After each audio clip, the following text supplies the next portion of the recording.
नमस्कार, आँखीझ्यालमा तपाईँलाई स्वागत छ। आज हामी तपाईँहरूलाई यात्रामा लैजाँदैछौँ।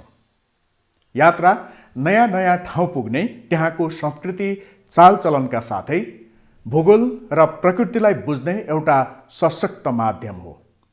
चासो राख्नेहरूका लागि जैविक विविधता संरक्षण, स्रोतको उपयोग र दोहनको अवस्थाको अवलोकन गर्ने मौका पनि हो। आँखीझ्याल टोली हालै कैलालीसम्म पुगेको छ। गोपालजङ थापाको यात्रा संस्मरण।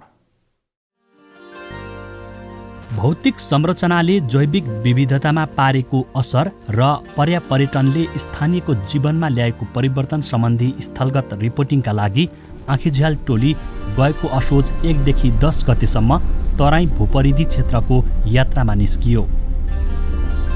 यात्रा अवधिभर हामी बारा, चितवन, नवलपरासी, बाँके, बर्दिया र कैलालीका विभिन्न ठाउँसम्म पुग्नेछौँ। हेटौडा काठमाडौँ जोड्ने सडक हुँदै हामी अघि बढ्यौँ। कोरोना भाइरसको कारण काठमाडौँ उपत्यकाबाट बाहिरको यात्रामा ननिस्किएको करिब 6 महिना भइसकेको छ।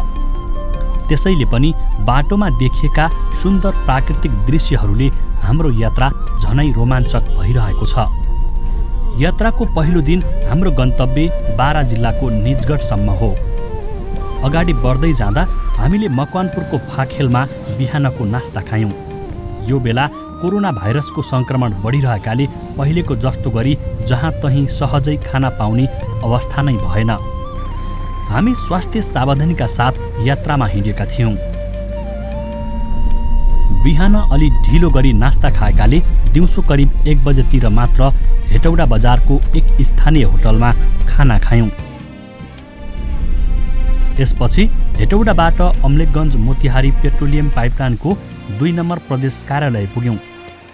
36 किलोमिटर नेपालतर्फ र 33 किलोमिटर भारततर्फ गरी 69 किलोमिटर लामो पाइपलाइनबाट प्रति घण्टा 2 लाख लिटर डिजेल आयात हुन्छ। 53 करोड लिटर डिजेल ल्याउनको लागि हामीलाई 12 लाखवटा ट्याङ्कर चाहिन्छ र एउटा ट्याङ्करले चाहिँ तपाईँको 300 किलोमिटर हिँड्दाखेरि तपाईँको 100 लिटर तेल खान्छ। यसरी हामीले हिसाब गऱ्यौँ भने त्यसबाट धुवाँबाट कति प्रदूषण हुन्छ र सबभन्दा के छ भने वीरगञ्जको नाका भनेको आफैमा एकदम सबैभन्दा संवेदनशील नाका हो। जसले गर्दा अहिले के छ, पेट्रोलियम जुन ट्याङ्करहरू पाइपबाट तेल आउनु लासी त्यहाँ चाहिँ अलिक जाम हुन्छ, जुन चाहिँ ट्राफिक चाहिँ एकदमै कम भएको चाहिँ हामीलाई महसुस भएको छ। यात्राको पहिलो दिन हामी निजगढको होटल तारा इनमा बास बस्यौँ। निजगढमा पछिल्लो समय सुविधा सम्पन्न ठूला ठूला होटलहरू सञ्चालनमा रहेछन्।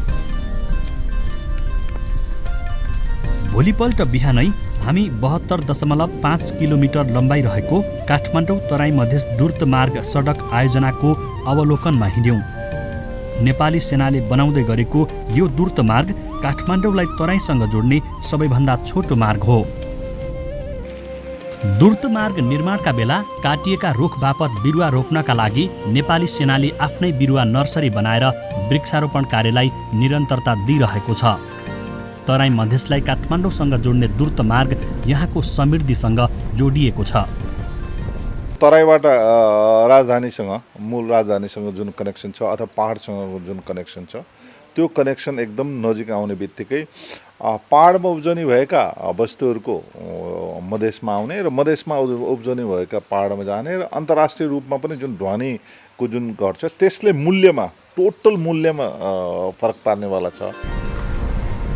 द्रुत मार्गपछि हामी लाग्यौँ लामो समयदेखि चर्चामा रहेको निजगढ विमानस्थल बन्ने जङ्गलतर्फ। चर्चा चुलिएको धेरै समय भइसक्दा पनि राष्ट्रिय गौरवको दोस्रो निजगढ अन्तर्राष्ट्रिय विमानस्थल निर्माण कार्यले अझै गति लिन सकेको रहेनछ। वन क्षेत्रमा रुख कटानीका लागि तारबार बाहेक अरू कुनै काम भएको छैन। निजगढ विमानस्थल बाराको कोल्हबी नगरपालिका र जितपुर सिमरा उपमहानगरपालिका क्षेत्रभित्र पर्छ।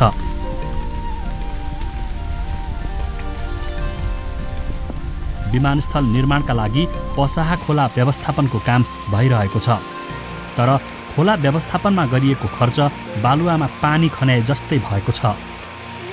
खोला किनारमा लगाइएको तटबन्ध ठाउँ ठाउँमा भत्किएको छ। अहिले खासै यो अब सुरुवातको अवस्थामा छ, खासै धेरै काम चाहिँ भएको छैन। तैपनि यहाँ अब अलिकति 2-3 वर्षदेखि नदी नियन्त्रणको कार्य अनि फेन्सिङको कार्यहरू भइरहेछ। त्यसपछि अहिले तत्कालै आएर यो 1900 हेक्टरमा रुखको लगत नम्बरिङ लिने कार्य चाहिँ भइरहेछ। 12 पछि हामी हिँड्यौँ चितवनतर्फ। सौराहाको बसाइपछि भोलिपल्ट बरण्डाभार कोरिडोर भएर जाने नारायणघाट मुगलिन सडक खण्डमा जनावर ओहोर दोहोर गर्न बनाइएका जैविक पासको अवलोकन गर्यौं। वन्यजन्तुको लागि बनाइएका यी संरचना साना जनावरले प्रयोग गर्दा रहेछन्, तर जनावर हिड्डुल गर्ने स्थानमा फोहोर मैला धेरै छ। वन्यजन्तुका लागि बनाइएका संरचनामा फालिएको फोहोर व्यवस्थापन गरिएको छैन। यी संरचना ठूला जनावरका लागि भने उपयुक्त रहेनछन्। राजमार्ग बन्ने बेलामा जसरी यो अन्डरपास बनाइयो र जुन संरचना त्यहाँ तयार भयो, त्यो संरचना चाहिँ अलिकति जति चौडाइ त्यसको अथवा लम्बाइ जति हुनुपर्थ्यो, चौडाइभन्दा पनि लम्बाइ जति हुनुपर्थ्यो राजमार्गमा, त्यसको हाइट र लम्बाइ चाहिँ मतलब हाइट पनि नपुगेको र लम्बाइ पनि नपुगेको देखिन्छ। बरण्डाभारपछि चितवन राष्ट्रिय निकुञ्ज हुँदै हामी माडीतर्फ अघि बढ्छौँ। करिब 45 मिनटको यात्रापछि माडी नगरपालिका वडा नम्बर 8मा रहेको अयोध्यापुरी सामुदायिक होमस्टेमा पुग्यौँ।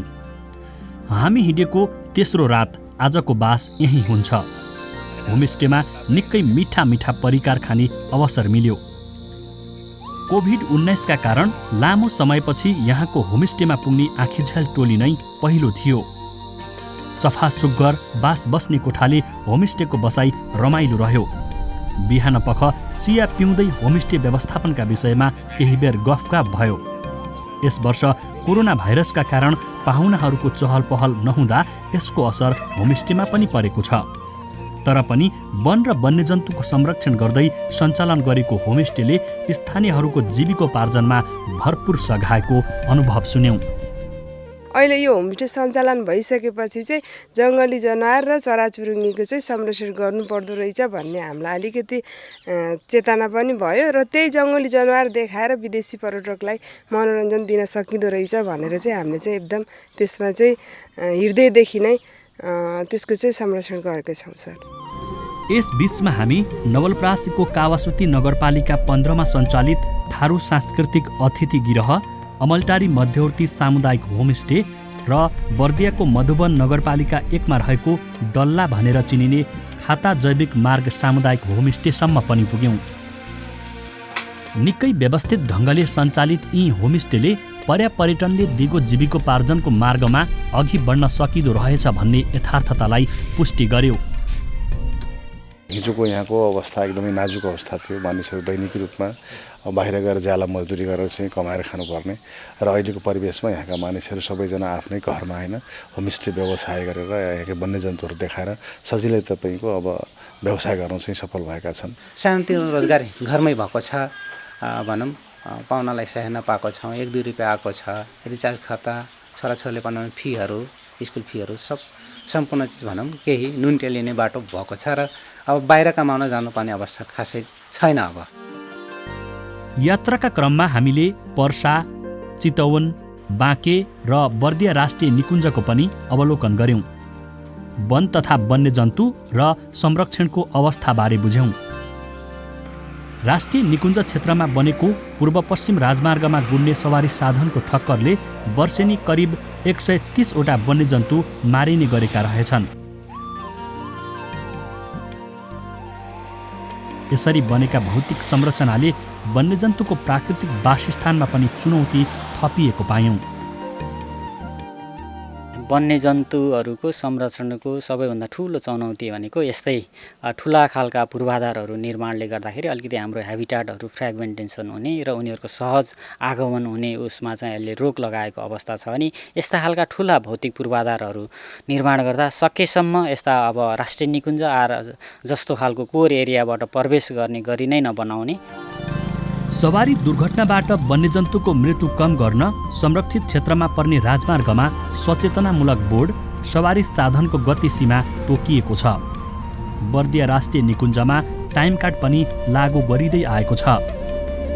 संरक्षणमा सरकारी तथा गैरसरकारी निकाय र स्थानीय बासिन्दाको सक्रियता पनि बढिरहेको छ।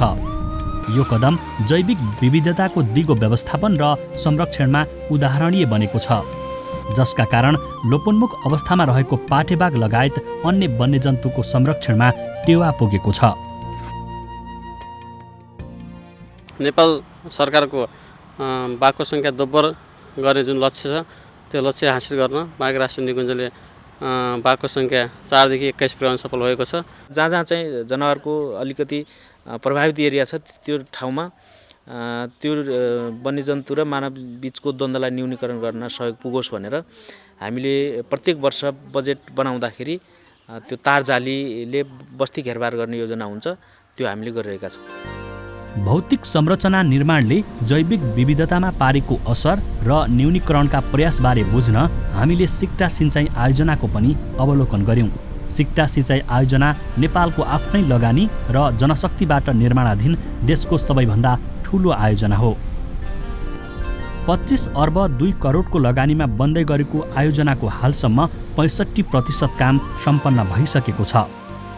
आयोजनाबाट बाँके जिल्लाको 42,000 हेक्टर क्षेत्रफलमा सिँचाइ सुविधा पुग्नेछ। यस आयोजनाका पूर्वी र पश्चिमी गरी 2वटा मूल नहर छन्, जसमध्ये पश्चिमी मूल नहरको 32 किलोमिटर लम्बाइ बाँके राष्ट्रिय निकुञ्जको मध्यवर्ती क्षेत्रमा पर्छ। सिँचाइ नहरमा वन्यजन्तु मैत्री संरचना पनि तयार पारिएका छन्। वन क्षेत्रमा पर्ने नहरमा र्याम्प तथा वन्यजन्तुको ओहोरदोहोरका लागि जैविक पुल जस्ता संरचना पनि बनाइएको रहेछ। आयोजनाको यो प्रयासले नहरमा डुबेर घरपालुवा तथा वन्यजन्तुको क्षतिको न्यूनीकरणमा सहयोग पुग्ने देखियो। अब हामीले केही ठाउँमा चाहिँ अब हाम्रो गाउँले बाटोहरूलाई प्रयोग हुने पुल बनाएको छ भने त्यो पुलमा पनि त्यो वन्यजन्तुहरू जाने किसिमले त्यो मैत्री किसिमले हामीले माटो नै राखेर त्यसमा चाहिँ आवत जावतको कुरा पनि गरेका छौँ। हाम्रो यात्राको अन्तिम गन्तव्य रानी जमरा कुलरिया सिँचाइ आयोजना हो। यो सिँचाइ प्रणाली करिब 120 वर्षभन्दा पहिले स्थानीय कृषकबाट निर्माण गरी व्यवस्थापन गरिएको सबैभन्दा ठूलो सिँचाइ प्रणाली हो। हाल यसलाई राष्ट्रिय गौरवको आयोजनाका रूपमा थप आधुनिकीकरण गर्ने काम भइरहेको छ। अहिलेसम्म आयोजनाको 50% काम सम्पन्न भइसकेको छ। सिँचाइ आयोजनाबाट कैलालीको करिब 32,000 हेक्टर क्षेत्रफलमा सिँचाइ सुविधा पुग्नेछ। आयोजनाका भौतिक संरचना वन्यजन्तु तथा मानव मैत्री बनाउन भइरहेको प्रयासबारे पनि हामीले सिँचाइ आयोजनाको प्रतिक्रिया लियौँ। रानी जमरा कुलेरिया सिस्टमलाई चाहिँ फिड गर्ने फिडर नहरहरू चाहिँ हाम्रो वन क्षेत्रमा चाहिँ बनेका छन् र वन क्षेत्रमा बनेका संरचनाहरू हामीले सकेसम्म हामीले जानेसम्म चाहिँ यो वातावरण मैत्री एवं तथा यो हाम्रो वन्यजन्तु चाहिँ के अरे फ्रेन्डली चाहिँ के अरे स्ट्रक्चरहरू बनाउने हामीले प्रयास गरेका छौँ। तराई भूपरिधि क्षेत्रको स्थलगत रिपोर्टिङ पश्चात हामी चितवन अन्नपूर्ण तराई भूपरिधि क्षेत्रको यात्राका लागि बुटोल हुँदै पोखराका लागि हिँड्यौँ। तर बर्दघाट दाउन्ने सडक खण्डमा चुरेबाट खसेको पहिरोका कारण दिनभर सवारी जाममा परियो। वर्षासँगै खसेको पहिरोले बाटो अवरुद्ध हुँदा विभिन्न गन्तव्यका लागि हिँडेका यात्रुहरूको बिजोग थियो। सडकको दुर्दशा झनै कहाली लाग्दो थियो। यसले वातावरणीय अध्ययन बिना चुरे दोहन गरेर बनाइएका अव्यवस्थित सडकहरू जोखिमयुक्त छन् भन्ने पुष्टि गर्थ्यो।